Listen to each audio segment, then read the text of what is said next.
tiba-tiba jadi teringat nih, kemarin ada wajib pajak nih yang menghubungi. Katanya dia agak kesulitan nih kalau datang langsung ke kantor.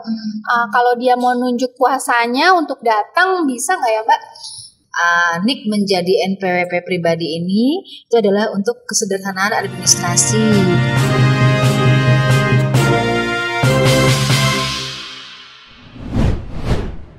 Assalamualaikum warahmatullahi wabarakatuh. Salam sejahtera untuk kita semua. Halo kawan pajak dimanapun berada, saya Fitria. Saya Lala. Ketemu lagi di Ruang Rapat, podcastnya Jabar 3 dengan kami penyuluh pajak. Jabar Tilu, yuk yeah. Jargon baru ya Fit? Iya dong Mbak. Di podcastnya kita. Ya, biar lebih semangat. Terus udah lama juga kita nggak podcast on air nih Fit nih. Aduh gimana ya Mbak, aku banyak kegiatan nih. Iya, kayak orang sibuk aja ya. Enggak, tapi hari ini aku emang pengen ngobrol-ngobrol dengan Mbak Lala. Karena kemarin-kemarin tuh banyak sekali nih Mbak pertanyaan tentang perubahan NIK menjadi NPWP. Terus sama juga sih sebenarnya kalau kita diskus nih ya, memang kita yang paling pertama ditanya ini kalau udah ada undang-undang yang baru tentang perpajakan gitu Fit. Apalagi pas tahu kalau undang-undang HPP ini yang klaster KUP berlakunya sejak tanggal diundangkan nih Mbak. Jadi ada yang khawatir gimana nih kalau nanti tiba-tiba datang surat tagihan pajak, padahal sebenarnya dia itu belum memiliki penghasilan. Iya. Nah ada juga nih yang nanya Fit, sama sih khawatir juga ya, worry juga ya. Gimana kalau nanti data NIK saya itu tersebar ke beberapa pihak ya? Jadi lawan terasa sih utamanya Maya. Iya. Gosipnya juga nanti karena NIK akan menjadi NPWP, kalau ingin mengajukan pinjaman ke bank berarti kita nggak perlu lagi dong pakai NPWP. Udah banyak nih pertanyaan-pertanyaan tentang undang-undang HPP ya. Ini baru NIK sama NPWP loh. Belum pertanyaan-pertanyaan lainnya nih. Ada juga tentang KUP. Tadi ini tentang KUP ya. Tentang PPN, tentang PPH. Lalu juga tentang pajak karbon yang baru. Ada juga tentang yang UMKM ya. Nah, yang UMKM ini dia yang di bawah 500 juta nggak bayar pajak ya Bu Lala. Nah, banyak tuh pertanyaan-pertanyaan kayak gitu.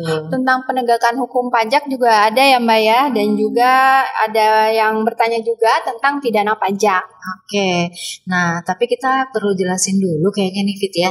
Dari tadi kita udah ngomongin undang-undang HPP, lalu nyebutin juga klaster KUP gitu ya. Nah kayaknya nggak semua kawan pajak nih tahu apa itu undang-undang HPP dan apa itu klaster KUP. Oh iya ya Mbak, kelupaan kita ya. Justru itu yang harus dibahas pertama kali ya Mbak ya. Benar ya. Jadi gini ya kawan pajak, undang-undang HPP ini adalah undang-undang harmonisasi peraturan perpajakan yang sudah disahkan oleh DPR itu pada tanggal 7 Oktober 2021. Fit ya. Lalu diundangkannya itu tanggal 29 Oktober 2021. Terus apa itu klaster KUP? Ya. Klaster KUP ini karena di Undang-Undang HPP ini ada beberapa peraturan ya Fit ya yang dibahas.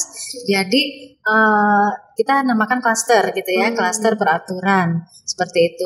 Kalau yang sekarang berarti klaster KUP itu artinya adalah klaster ketentuan umum dan tata cara perpajakan. Oh, berarti banyak juga ya Mbak yang berubah dengan diberlakukannya Undang-Undang HPP ini ya? Iya benar Fit.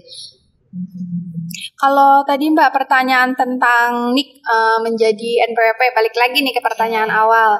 Sebenarnya gimana sih aturannya Mbak? Karena kan di Undang-Undang HPP Klaster KUP itu kan berlakunya sejak tanggal diundangkan nih. Bener nggak sih Mbak? Nah ya, jadi memang udah banyak pertanyaan tentang itu ya Fit ya. Jadi apalagi ini KUP ini diundangkannya tadi disebutkan kan bahwa sejak tanggal diundangkan seperti itu ya Fit ya. Jadi untuk pelaksanaannya itu tetap kita menunggu peraturan turunannya gitu ya. Jadi keluar nih, biasanya terbit undang-undang, lalu nanti akan ada peraturan pemerintah dan ada juga turunannya nanti peraturan Menteri Keuangan. Seperti itu Fit ya. Oke Mbak, jadi kalau boleh aku simpulkan, Undang-Undang HPP ini memang sudah sah berlaku dan sudah diundangkan. Namun untuk pelaksanaannya dan petunjuk teknisnya masih menunggu terbitnya PMK dan juga PP-nya ya Mbak ya.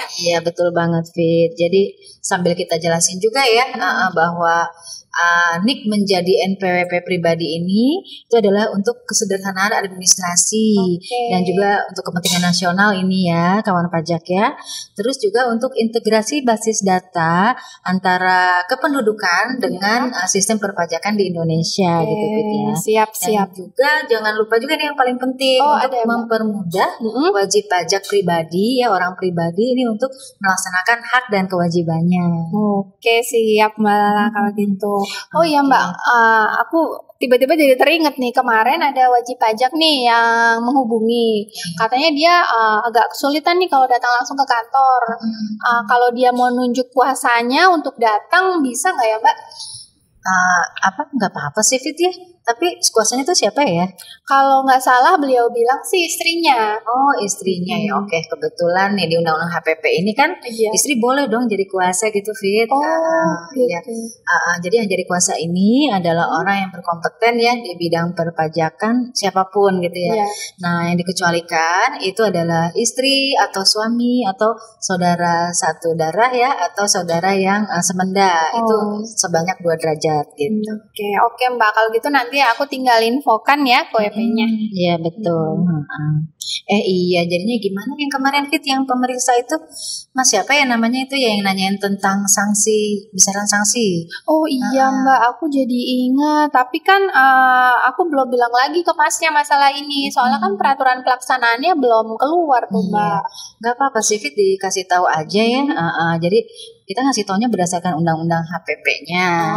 Tapi kita kasih tahu juga bahwa implementasinya, pelaksanaannya itu nanti kita nunggu PMK gitu. Oke, sip. Nanti aku infoin deh ke Masnya. Oh iya Mbak, kalau tentang kebijakan perpajakan internasional ini, ruang lingkupnya apa saja sih ya? Soalnya kan jarang-jarang nih kita bahas tentang perpajakan internasional ya Mbak ya. Ternyata menjadi salah satu hal yang dibahas di Undang-Undang HPP ini. Oke. Ya ini mengenai perpajakan internasional itu adalah asistensi penagihan pemajakan global ya.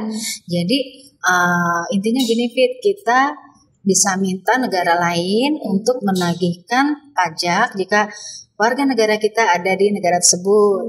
Atau negara lain juga bisa minta kepada kita ya untuk menagihkan pajak ketika orang itu ada di Indonesia. Lalu ada juga tentang kerjasama ya, persetujuan dengan negara lain, ada MAP juga seperti itu. Wah, lengkap banget ya Mbak, ternyata yang diundangkan di Undang-Undang HPP ini klaster KUP. Jadi kayak serius aja banget nih. Iya. Oh iya Mbak, banyak juga yang harus dibahas. Tadi kan udah kita bahas nih, lalu juga pidana, lalu juga tentang perpajakan internasional. Nah kalau pidana pajak ini seperti apa sih Mbak? Iya. Kalau di Undang-Undang HPP ini ada istilah baru nih Fit ya, KPPN. Kita kan dulu suka dengar KPPN itu apa gitu ya. Nah di sini KPPN ini artinya adalah kerugian pada pendapatan negara. Nah apa nih yang harus dibahas? Jadi di Undang-Undang HPP ini penegakan hukum pidana pajak itu adalah dengan mengedepankan pemulihan kerugian pada pendapatan negara gitu Fit ya. Jadi penyidik pajak itu diberi wewenang untuk melakukan pemblokiran ya atau penyitaan aset, tapi untuk menjadi jaminan sebagai jaminan untuk pemulihan kerugian pendapatan negara gitu ya.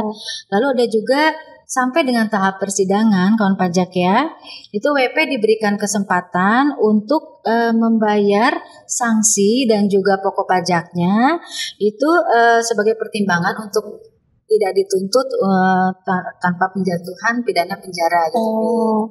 Ini penting banget ya Mbak untuk diketahui kawan pajak, karena selama ini kan sebagian besar penegakan hukum pidana pajak itu sebagian besar berakhir di pidana fisik ya. Iya. Tanpa adanya pemulihan kerugian pada pendapatan negara. Memang jadi untuk sekarang ini hal itu dimungkinkan ya Fit ya. Jadi enggak di penjara gitu intinya seperti itu. Tapi ya jangan juga ya, ini adalah sebagai kayaknya ada kesempatan nih gitu untuk melakukan pidana pajak, enggak juga kayak gitu. Sampai ya Mbak ya. Dan juga ada sanksi-sanksinya juga gitu ya. Selain mengembalikan juga kalau misalnya karena kealpaan itu kita membayar pokok pajak ya, sanksinya itu ditambah sanksi 1 kali pajak yang harus dibayar.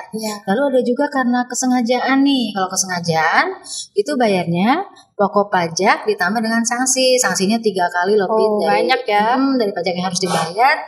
Lalu ada juga yang waktu pajak fiktif. Wah, kalau dulu kan ini ya langsung aja buper, kemudian langsung pidana gitu ya. Nah, kalau sekarang itu dia membayar pokok pajaknya ditambah sanksi 4 kali dari pajak yang dibayar gitu Fit. Wah, menarik banget ya Mbak pembahasan kita kali ini tentang undang-undang yang lagi viral nih di masyarakat. Nah, semoga dengan diundangkannya Undang-Undang Nomor 7 tahun 2021 ini tentang harmonisasi peraturan perpajakan, nanti banyak nih dampak positif yang akan kita rasakan di masyarakat Indonesia. Oke, amin ya Fit ya. Amin. Jadi kawan pajak, sekian dulu pembahasan tentang Undang-Undang Harmonisasi Perpajakan kali ini dan juga di klaster KUP ya Fit ya. Semoga semuanya tetap sehat dan semangat. Wassalamualaikum warahmatullahi wabarakatuh.